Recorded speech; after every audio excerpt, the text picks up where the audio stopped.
প্যারা হাজরিন, আমরা সকলে অবগত আছি আজকের রজনী হাদিসের ভাষায় লাইলাতুম মিন নিসফি শাবান, যারা বলুন না সুবহানাল্লাহ। এটাকে ফার্সি ভাষায় শবে বরাত এসেছে, হাদিসের ভাষায় লাইলাতুম মিন নিসফি শাবান। বিশেষ করে এই রাতের মধ্যেই পূর্ণ এক বছর আগামী শাবান পর্যন্ত যারা দুনিয়ার জমিনের মধ্যে আসবেন এবং যারা দুনিয়ার জমিন থেকে হালাক হয়ে যাবেন, চলে যাবেন, পর্দা করবেন, ইন্তেকাল করবেন, সেই রজনী আজকে। এবং এক বছর, আগামী এক বছর রিজিকের যদি সমস্যা থাকে, আল্লাহ লা মাকানের খুদা মহান মুনিব তিনি একদম দুনিয়ার জমিনে, দুনিয়ার আসমানে চলে আসবেন, যেটা বলুন না সুবহানাল্লাহ। এবং হাদিসে এসেছি আসমানে এসে আল্লাহ বান্দাদেরকে ডাকতে থাকবেন, কে আছো ক্ষমা প্রার্থনাকারী, ক্ষমা চাও আমি ক্ষমা করে দেব, যেটা বলুন না সুবহানাল্লাহ। একদম সহজ ভাষায়, কে আছো আমার কাছে রিজিক চাইবি, আমি তাকে রিজিক দিব, যেটা বলুন না সুবহানাল্লাহ। কে আছো বলাতে মুসিবতে, কে আছো বিপদে, কে আছো আমি তাকে বিপদ থেকে মুক্ত করে দিব, যেটা বলুন না সুবহানাল্লাহ। এবং আরো যাদের যেটা সমস্যা আল্লাহ দিতে পারেন কিনা, এই বিশ্বাস আছে কিনা, তাওয়াক্কুল আছে কিনা? আল্লাহর প্রতি বান্দার যত বেশি তাওয়াক্কুল থাকবি, যত বেশি বিশ্বাস থাকবি, আল্লাহ তত বেশি ওই বান্দাকে মুসিবতে সাহায্য করবে, বলো না। সাহায্য যদি চাইতে হয় কার কাছে? রিজিক চাইতে হলে কার কাছে? সবকিছু দেওয়ার মালিককে। আর একটু আওয়াজ দিয়ে বলুন না। এজন্যই আজকের রজনীতে বেশি বেশি করে কয়েকটি আমল আমাদের করা দরকার। তার মধ্যে এক নম্বরে তাওবা করা দরকার। এক নম্বরে তাওবাতুন নাসুহা। এবং বিশেষ করে তওবাটা এমন হবে, এটা খুবই গুরুত্বপূর্ণ আলোচনা হতে যাচ্ছে। প্যারা হাজরিন, একটু গভীর মনোযোগ দিয়ে যদি আলোচনা শুনেন, আজকের রাতে যদি আপনি আল্লাহর কাছে ফরিয়াদ করি, যদি মন থেকে তওবা করেন, মন থেকে, মুখ থেকে না, মুখ দেখানো না, যদি সন্তান কাঁদার মতো কাঁদে, মা দুধ দেয়, ঠিক কিনা?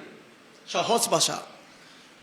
যদি কাঁদার মতো করে, চাওয়ার মতো করে আল্লাহর কাছে চান, তওবা করার মতো করে যদি তওবা করেন, আল্লাহ তওবা কবুল করে। আল্লাহর দরবার ওই দরবার, সেই দরবার থেকে নিরাশ না হতে আল্লাহ নিষেধ করেছে। লা তাকনাতু, তোমরা নিরাশ হই না মির রাহমাতিল্লাহ, আল্লাহর রহমত থেকে। আমি মুসা আলাইহিস সালামের ঘটনা বলেছিলাম, সবকিছুর চাইতে আপনার গুনার চাইতে আল্লাহর রহমত বড়। সুবহানাল্লাহ। আপনি গুনাহগার, পাপী, অযোগ্য, আল্লাহ জানেন কিনা? কিন্তু আল্লাহ, আপনি আজকের রাতে তওবা করে কমপক্ষে আধা ঘন্টা মুনাজাত করবেন, নিজে নিজে করবেন। আধা ঘন্টা মুনাজাত করার পরে আল্লাহর কাছে কান্না কাটে সর্বোচ্চ চেষ্টা করবেন, কান্না করা, চোখের পানি ফেলা। তাও যদি না আসে, আধা ঘন্টা ভান ধরবেন, কান্নার ভান ধরবেন, দেখবেন আপনার কান্না চলে এসেছে। কান্না চলে আসা দোয়া কবুল হোগি, যেটা বলুন না সুবহানাল্লাহ। বান্দা মসজিদ থেকে বের হবে, ঢোকার সময় আল্লাহুম্মা আফতাহলি আবওয়াব রাহমাতিক, যদি আপনার জন্য আজকে মসজিদের রহমতের দরজা খুলে যায়, তাহলে আপনার উপর রহমতের বাড়ি দ্বারা বর্ষণ হতে থাকবে, যেটা বলুন না সুবহানাল্লাহ। হাজরিন, তাহলে বললাম আজকে প্রথম নম্বরে কি? তওবা করা। তওবাটা আমরা অনেকে করতে জানি, অনেকে করতে জানি না। এটার প্রথম নাম্বার হচ্ছে ইস্তিগফার।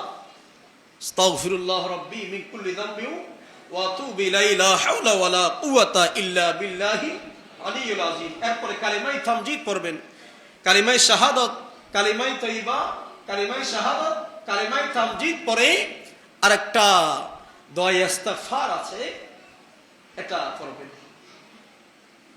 এটা পড়ি, আর এটা যদি না জানেন সমস্যা নাই, অনেকে জানে না, এটা বড় দোয়া। এজন্য আল্লাহুম্মা আনতা রাব্বি লা ইলাহা ইল্লা আনতা খালাকতানি, এই দোয়াটা অনেক বড়। যদি না জানেন, আমরা মুনাজাতের মধ্যে এই দোয়াটা বলবো, তারপরেও যদি না জানেন, আপনি এই তিন কলমা পড়ে একদম শুধু খান ধরে গালে থাপ্পড় খাওয়াটা তওবা না। অনেকে আসে মসজিদে আসে, খান ধরে গালে থাপ্পড় খায়, এটা তওবা না। মন থেকে খুলুস নিয়তে একাগ্রে চিত্তে বসি আপনি যখন সব ধ্যান মন সবকিছু চলে যাবে কোথায়? আল্লাহর দিকে রুজু হই, এটাই হচ্ছে তওবা। এবং আল্লাহর কাছে আপনি বলবেন, আমি অতীতে যা করেছি ভবিষ্যতে এরকম গুনাহ করব না। এবং সুদের মধ্যে একটা বিষয় হলো 3 বার সুদের মধ্যে লিপ্ত হওয়া, 1 বার 2 বার 3 বার সুদের মধ্যে লিপ্ত হওয়া। এরপরে আপনি 1 বার হয়েছেন, 2 বার হয়েছেন, 3 বার হয়েছেন, এরপরে আপনি আল্লাহর কাছে ফরিয়াদ করতে লাগলেন, আল্লাহ 3 বার হয়ে গিয়েছি, আমি আর সুদে লিপ্ত হতে চাই না, আমাকে সুদ থেকে বাঁচাও। এই ফরিয়াদ আল্লাহর কাছে করবে, করতে পারবেন কিনা? তার হাজরিন, এবং আজকের রাতে কয়েক ফকারের বান্দাদের দোয়া কবুল হবে না, তওবা কবুল হবে না। এরকম যারা ছেড়ে দিবে না, যারা ওই কাজ থেকে ছেড়ে দিবে, তওবা করবে না, তাদের দোয়া কবুল হবে না। এবং বিশেষ করে 2টি বিষয় হাদিসের মধ্যে এসেছেন, সেটা মানুষের সাথে মানুষ হাসাদ করা, হিংসা করা, ওই বান্দার দোয়া কবুল হবে না। একবারের ছেলে এসএসসি পাস করেছে, মেট্রিক পাস করেছে, আরেকবারের মানুষের ঘুম হারাম হয়ে গেছে, খাওয়ার খাচ্ছে না, কারণ ওই বাড়ির ছেলে, অমুকের ছেলে এসএসসি পাস করেছে আর অমুকের খাওয়া শেষ। তারপরে বলতে লাগলেন ইন্টার পাস করবে না। ইন্টারও যখন পাস করে ফেললেন, বলছে কোথাও টিকবে না, বাসে অনার্স করতে পারবে না। এরকম অনার্সও যখন পাস করে ফেললেন, তারপরে বলবে চাকরি পাবে না। চাকরিও যখন পেয়ে গেলেন, তখন বলবে বেতন কম। এভাবেই একজন মানুষ এভাবেই হাসাদ করে, হিংসা করে, জলে সরকার হয়ে যায়, ভাত হারাম খাই না, ঘুম হারাম হয়ে যায়। এরকম আছে কিনা? হাসাদ করে কিনা? আল্লাহ পাক বলতে লাগলেন, সবচাইতে ওই বান্দার দোয়া আজকে রাতে কবুল হবে না। দোয়া কবুল হবে না যতক্ষণ না মন থেকে হাসাদ বের করে নাই। হাসাদ মন থেকে, হিংসা, অহংকার যতক্ষণ পর্যন্ত মন থেকে বের করতে পারে নাই, ওই বান্দার দোয়া কবুল হবে না। তার হাজরিন, তাহলে আমরা হিংসা আমাদের পরিহার করার দরকার আছে কিনা? হিংসা পরিহার করার দরকার আছে কিনা? হাসাদ পরিহার করার দরকার আছে কিনা? আমরা একজনের উন্নতি দেখলে, এক মুমিন ভাইয়ের উন্নতি দেখলে, আমরা আপনার এলাকার সুনাম, আজকে আমাদের একজন ভাই এসেছেন দোয়ার জন্য, এমপি প্রার্থী, উনি এমপি হলে সকলের সুনাম, ঠিক কিনা? ঠিক এরকম একজন মানুষ ইঞ্জিনিয়ার হয়েছে, এলাকার একজন ডাক্তার হয়েছে, তাহলে আপনি সুফল পাবেন কিনা? একটু আওয়াজ দিয়ে বলুন না। একজন যদি বিসিএস করার হয়, আপনারা সুফল পাবেন কিনা? তো একজন ভাইয়ের ছেলে বড় পদে গিয়েছেন, হিংসা করার করবেন না, বরং ওয়েলকাম জানাবেন, স্বাগতম জানাবেন, মোবারকবাদ জানাবেন। এই মুন্সিবাড়ির ঐতিহ্য ধরে রেখেছে, ঠিক কিনা? এই জন্য হাসাদ মন থেকে ফেলে দিতে হবে। হাজরিন, 2 নাম্বার হচ্ছে, 1 নাম্বার যে হাসাদ বললাম, 1 নাম্বার হচ্ছে শিরক।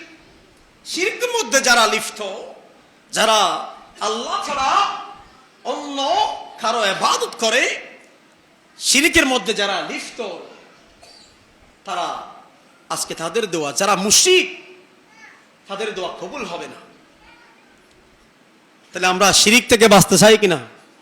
শিরক থেকে বাঁচার একমাত্র উপায় হলো, সবকিছুর মালিক আল্লাহ, সবকিছু দিতে পারেন আল্লাহ, রিজিক দেওয়ার মালিক আল্লাহ, বাঁচানোর মালিক আল্লাহ, আমাকে রক্ষা করার মালিক আল্লাহ। আপনার আল্লাহর প্রতি তাওয়াক্কুল যত বেশি হবে তত বেশি আপনি শিরক থেকে বাঁচবেন। আপনি চাইবেন, নিয়ত থাকবে আল্লাহ সবকিছু, এটা হাকিকতি, এটা হাকিকত, সবকিছুর মালিক আল্লাহ। মাজাজি অর্থে ভিন্ন, কিন্তু আপনার মনে থাকতে হবে আমাকে দিতে পারেন আল্লাহ।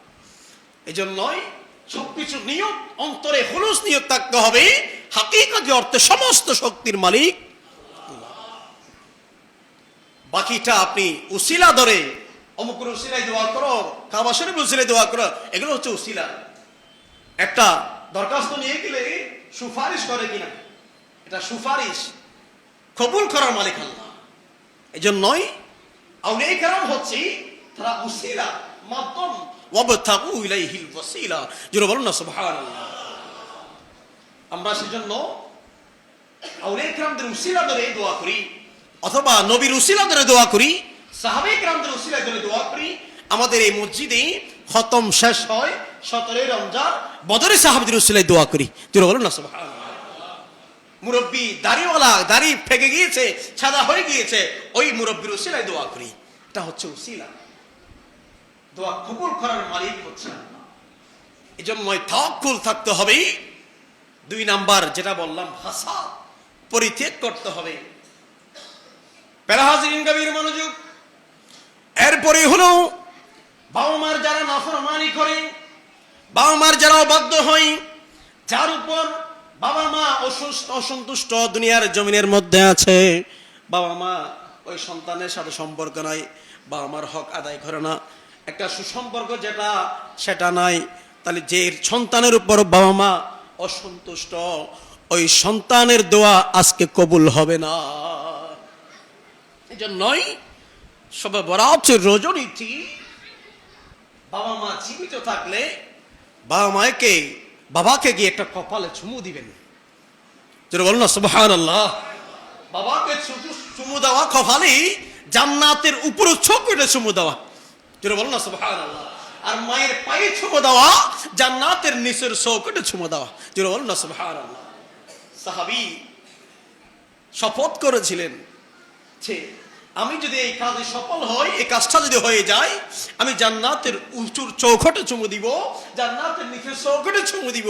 তখন কাজটা হয়ে গিয়েছে, নবীজির দরবারে গেলেন, ইয়া রাসূলুল্লাহ, ইয়া হাবিবাল্লাহ, নবী গো, আমি একটা শপথ করে ফেলেছিলাম যে আমার এই কাজটা যদি হয়ে যায়, আমি জান্নাতের উঁচু চৌখটে চুমু দিব, জান্নাতের নিচু চৌখটে চুমু দিব। ইয়া রাসূলুল্লাহ, আমি এখন জান্নাতের উঁচু চৌখট কোথায় পাবো, জান্নাতের নিচু চৌখট কোথায় পাবো, আমি তো ধ্বংস হয়ে যাব, এটা সফরটা করি কিনা?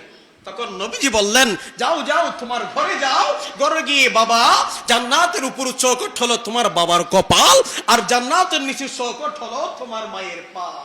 যেটা বলেন না সুবহানাল্লাহ। যাদের বাবা মা দুইজনেই আছেন, তারা বড় দামি, তারা বড় সৌভাগ্যবান। আজকের রাতে বাবা মায়ের কাছে গিয়ে যদি আপনি তাদেরকে যদি কষ্ট দিয়ে থাকেন, তারপর কষ্টও যদি না দিয়ে থাকেন, যদি বাবাকে গিয়ে একটু চুমু দেন, বাবাকে যদি একটু জড়িয়ে ধরেন, একটু যদি বাবার থেকে দোয়া নেন, বাবা খুশি হয়ে আপনার জন্য দোয়া করতে দেরি, আল্লাহ দোয়া কবুল করতে দেরি হবে না। প্যারা হাজিরিন গভীর মনোযোগ।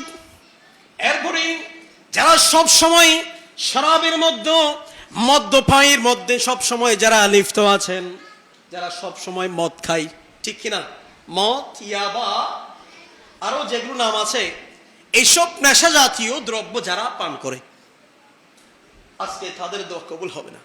যদি তারা তওবা করে, তওবা যদি আল্লাহর দরবারে কবুল হয়, তারপর দোয়া কবুল হবে। প্যারা হাজিরিন, তাহলে মদ্যপায়ী, আজকে শুভ বরাতের রজনীতে এমন একজন ব্যক্তি ছিলেন যিনি শোভা বরাতের মধ্যে মদ খাওয়া ছাড়েননি। এমন ব্যক্তি আমাদের সমাজে আছে কিনা? শুধু সমাজে নয়, হযরত মালিক বিন দিনার রহমতুল্লাহি আলাইহি ঠিক সেরকম সারাদিন মদ পান করতেন। হযরত মালিক বিন দিনার মদ পান করতেন, শরাবের মধ্যে লিপ্ত থাকতেন। প্যারা হাজিরিন গভীর মনোযোগ। সবসময় মদ পান করতেন, মদ্যপায়ীর মধ্যে থাকতেন, অভ্যাস হয়ে গিয়েছে, পানির বদলে মদ পান করতেন। আজ শবে বরাতের রজনীতেও লাইলাতুম মিন নিসফি শাবান, অন্য একটা রাওয়ায়াতে এসেছে লাইলাতুল কদর রজনীতে দুইটা, অথবা শবে বরাত অথবা শবে কদর। এই রজনীতে হযরত মালিক বিন দিনার রাদিয়াল্লাহু তাআলা আনহু একজন যুগশ্রেষ্ঠ আল্লাহর ওলিতে পরিণত হয়েছে। এবং তিনি কি করলেন, মদের দোকানে গেলেন। সব সময় যেরকম মদ পান করে মদের ওয়ালার কাছে গিয়ে মদ চাইলেন, মদ দাও।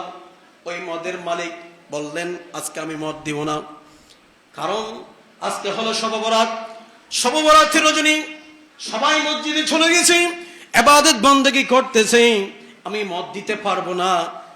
ওই হযরতে মালিক বিন দিনার বলতে লাগলেন, টাকা বাড়িয়ে দিব না, টাকা বাড়িয়ে দিলেও দিব না, টাকা 3 গুণ দিব, 3 গুণ দিলেও দিব না। এক পর্যায়ে বললেন, টাকা 4 গুণ দিব, এর চাইতে বেশি দিব, তারপরেও একটু মদ দাও। যারা মদ পান করে মদের মধ্যে আসক্ত হয়ে যায়, মদের জন্য দেওয়ানা হয়ে যায়, পাগল পারা হয়ে যায়, তারপরেও কি করলেন, রিকোয়েস্ট করতে করতে যখন 4 গুণ দিলেন, হযরতে মালিক বিন দিনারকে মদ দিলেন।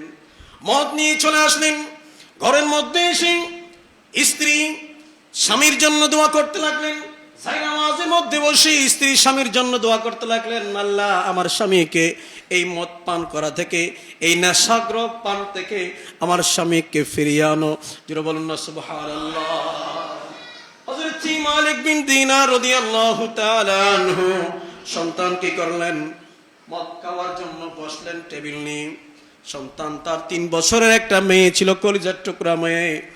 ওই মেয়ে কি করলেন, বাবা বড় প্রিয় সন্তান হলো মেয়েরা, সবচাইতে আপন এবং প্রিয় মোহাব্বত করে মেয়েরা, যাদের মেয়ে আছে তারা জানে। বাবার কাছে আসলেন এবং আসার পরে বাবার সাথে দুষ্টুমি করতে লাগলেন। এক পর্যায়ে ওই মদগুলো একটু একটু করে ফেলে দিলেন। জোরে বলুন না সুবহানাল্লাহ। মেয়ে যেই মদ 4 গুণ টাকা দিয়ে এনেছিলেন, সেই মদ মেয়ে ফেলে দিলেন। জোরে বলুন না সুবহানাল্লাহ। রাতটা কি ছিল, শবে বরাতের রজনী ছিল।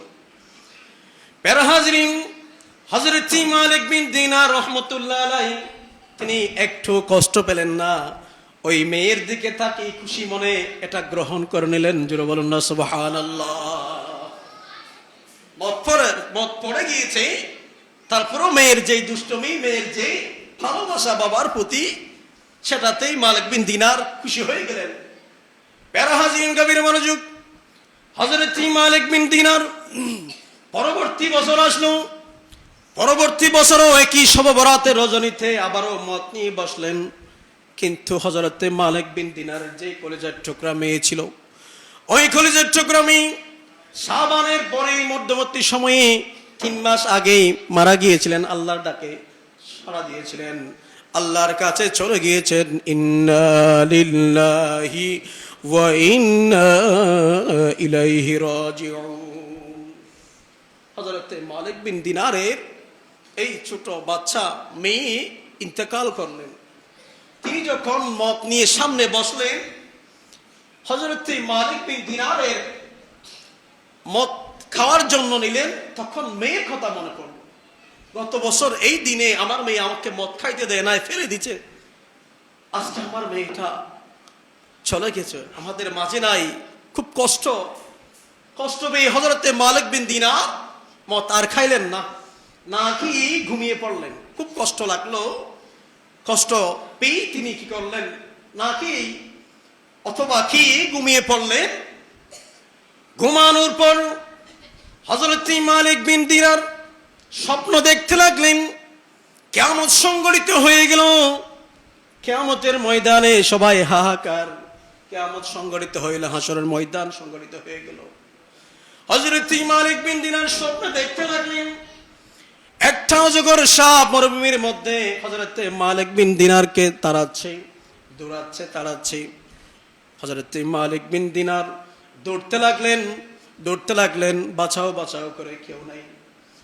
এই কঠিন দুধু মরুভূমির মধ্যে হযরত মালিক বিন দিনার চিৎকার করে ডাকতে লাগলেন, কেউ বাঁচানোর জন্য নাই। পরিশেষে একটু দূরে গিয়ে একটা মুরব্বী বয়স্ক মানুষকে পেলেন। একজন মুরব্বী, সাদা দাড়ি, সাদা জুব্বা পরিহিত একজন বয়স্ক মানুষ, দুর্বল মাজুর মানুষকে পেলেন। পাওয়ার পরেই হযরত মালিক বিন দিনার বলতে লাগলেন, আমাকে অজগর সাপ থেকে বাঁচাও, এই সাপ আমাকে গ্রাস করে ফেলবে, খেয়ে ফেলবে। তখন ওই মুরব্বী বাবা বলতে লাগলেন, মালিক বিন দিনারকে বলতে লাগলেন, আমার সেই শক্তি নেই, আমি দুর্বল মানুষ, বৃদ্ধা মানুষ, বয়স্ক মানুষ, আমার সেই শক্তি নাই। তুমি এই পাহাড়ের দিকে যাও, সেখানে একটা বাগান দেখতে পাবে, সেখানে একটা যেই বাগান দেখতে পাবে সেখানে যাও, সেখানে যদি তোমার কোনো আত্মীয় থাকে তোমাকে বাঁচাবে। যারা বলেন না সুবহানাল্লাহ। হযরত মালিক বিন দিনার ওই বৃদ্ধা, ওই বয়স্ক মুরব্বীর কথা শুনে কি করলেন, পাহাড়ে চলে গেলেন। পাহাড়ে যাওয়ার পরে ওই অজগর সাপ আসতে লাগলেন এবং এরপরে বাগানে চলে গেলেন। বাগানে যাওয়ার পরে একটা প্রাসাদ দেখতে পেলেন। সেই প্রাসাদ কেমন হচ্ছে, স্বর্গীয় জান্নাত, জান্নাতের যে বাগান মনে হচ্ছে। ওই বাগানের দরজায় যাইতে দেরি, তখন ফেরেশতা যিনি পাহারাদার সংরক্ষণের জন্য, যিনি পাহারাদার, তিনি দরজার মধ্যে দাঁড়িয়ে রয়েছেন। তখন বলতে লাগলেন, তুমি কাকে চাও, এখানে তোমার কেউ আছে কিনা? তখন তিনি বলতে লাগলেন, আমাকে বাঁচাও, আমাকে বাঁচাও। তোমাকে বাঁচাবেন যে তোমার কোনো আত্মীয় যদি, অথবা তোমাকে চিনে যদি, অথবা তুমি তাকে চিনো, এরকম কেউ যদি থাকে তাহলে তোমাকে রক্ষা করবে। যেটা বলুন না সুবহানাল্লাহ। তখন সবাইকে ডাকলেন ফেরেশতা। তখন মালিক বিন দিনারের যে মেয়ে মারা গিয়েছিলেন, ওই মেয়ে এসে হযরত মালিক বিন দিনারকে বাবা বলে জড়িয়ে ধরলেন এবং ওই সাপকে তাড়িয়ে দিলেন।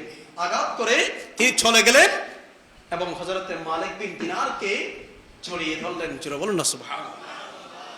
এটা কিসের কথা? তার স্বপ্নে দেখতেছেন, এটা হযরত মালিক বিন দিনার একজন তাবী ছিলেন এবং যুগশ্রেষ্ঠ আল্লাহর ওলিতে পরিণত হয়েছে।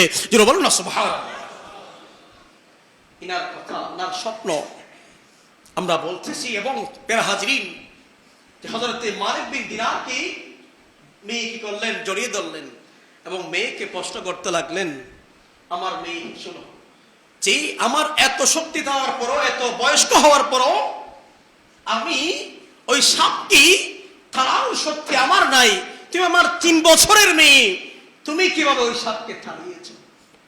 তখন বাবাকে মেয়ে বলতে লাগলেন, যেই দুনিয়া করে, দুনিয়ার যেই চাকচিক্য এবং দুনিয়ার যেই নেশা দ্রব্য, মদ এবং জুয়া, গীবত করে, সুদ এবং হাসাদ করে, এখনো কি মুমিনের ভালো হওয়ার সুযোগ সময় হয় না? যেটা বলুন না সুবহানাল্লাহ। এখনো কি মুমিনের ভালো হওয়ার সুযোগ হয় নাই? যে বৃদ্ধ যেই সাপ দেখেছে, যে সাপকে তাড়িয়েছি, ওই সাপটা হলো নফসে আম্মারা। নফসে আম্মারা হলো যে ওনার পাপ।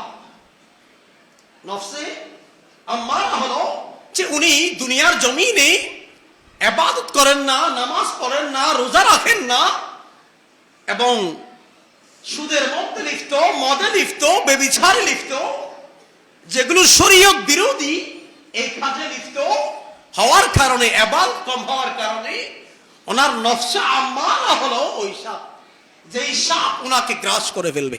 যেটা বলুন না নাউজুবিল্লাহ। আর যেই বৃদ্ধ একটা দেখেছেন না, যিনি ওনাকে রক্ষা করতে পারেন নাই, ওটা হলো ওনার আমল।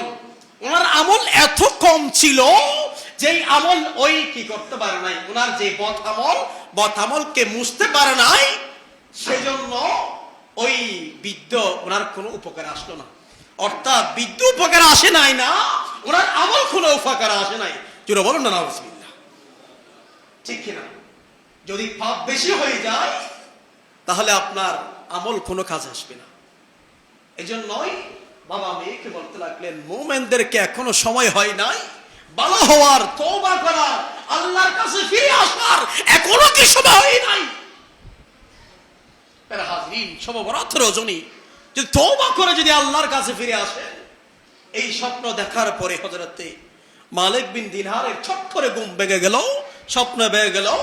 এরপর থেকে হযরতে মালিক বিন দিনারের সমস্ত সম্পদ এবং ঘর ছেড়ে দিলেন, সম্পদ বিক্রি করে দিলেন, সবকিছু ছেড়ে আল্লাহর কাছে তওবা করে এমন ভাবে ইবাদত করেছেন, এমন ভাবে রিয়াজত করেছেন, আল্লাহর ওলিতে পরিণত